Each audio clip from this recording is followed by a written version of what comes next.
Punya Koti. Kalinga was a cowherd. He owned a herd of cows. He had a name for each of his cows and he called them by their names. They lived in a pound, a big happy family.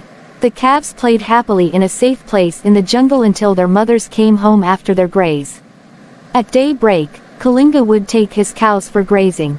He would sit under a tender mango tree with a huge brass pot and a few small mud pots. He would call his cows one by their names. Ganga, you come first. Gori, you come next. Kamadanu, you come next. Bhumadevi, now it is your turn. Ramajali, you can come next. He was so affectionate that they came one by one with love. In a forest nearby there lived Arbuda, a wild tiger eager waiting to eat one of these cows. Kalinga was very careful about that. One day when Arbuda sprang into the valley roaring wildly, all the cows got scattered and ran away.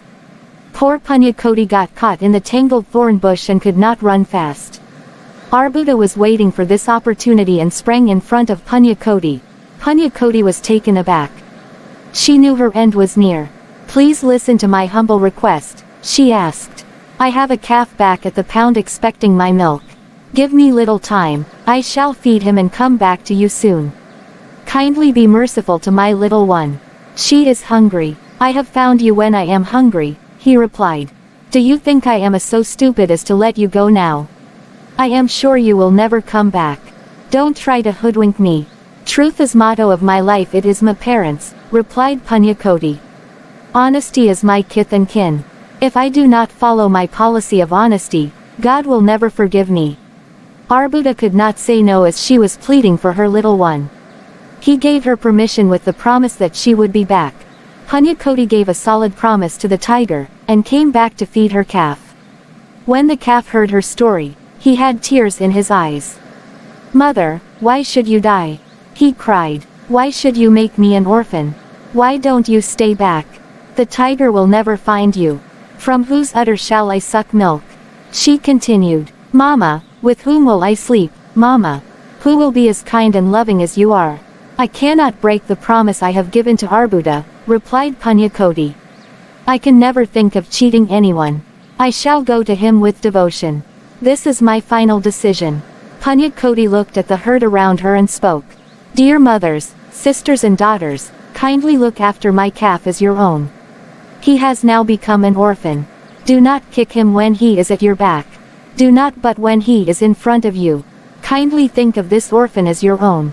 She continued with tears in her eyes. Now, you have become an orphan, my son, I shall become food for the tiger. Our obligation to each other is no more. She hugged her calf tightly, cried and left. She had a nice holy bath in the river and went to the forest in search of Arbuda. She went and stood near his cave. She stood there feeling bad that she had kept him hungry for so long. Dear Arbuda, here I am, sorry for keeping you hungry for so long. Come, and have me. Here is my flesh and meat, pounce on me you tiger, come and satisfy your hunger. Drink the hot blood that oozes out of my heart. Let it make you happy and satisfied. Arbuda listened carefully to each word Punya Koti uttered. He just could not believe her words. He stared at her in disbelief and tears started pouring from his eyes. My God, if I eat this honest soul, God will never forgive me. He shuddered to think of the consequences of his act, if he really did eat her. Oh God, no. He stood and stared at her for a while, and then looked up at the sky. Oh, Punya Koti, you are like my own sister. What will I get by killing and eating you? I will be a sinner. He bowed down to all the three gods Vishnu, Shiva and Brahma. He looked around in all the 8 directions. Suddenly he jumped up high to the skies and fell flat on the ground and died. All the gods were pleased and there was a rain of flowers on Arbuda from the heavens. Punya Koti returned home to her kith and kin. Her little calf cried aloud, jumped and danced with joy. Punya Koti narrated the story of how Arbuda let her go. This is the day that the cowherds celebrate with bhajans to Lord Krishna.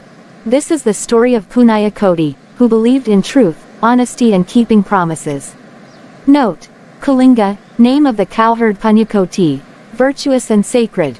Koti, crore equals 10 million. Arbuda, name of the tiger Ganga, Gori, Kamadanu, Bhumadevi, Ramajali. All these are names of the cows Vishnu, Shiva, Brahma, names of Hindu gods.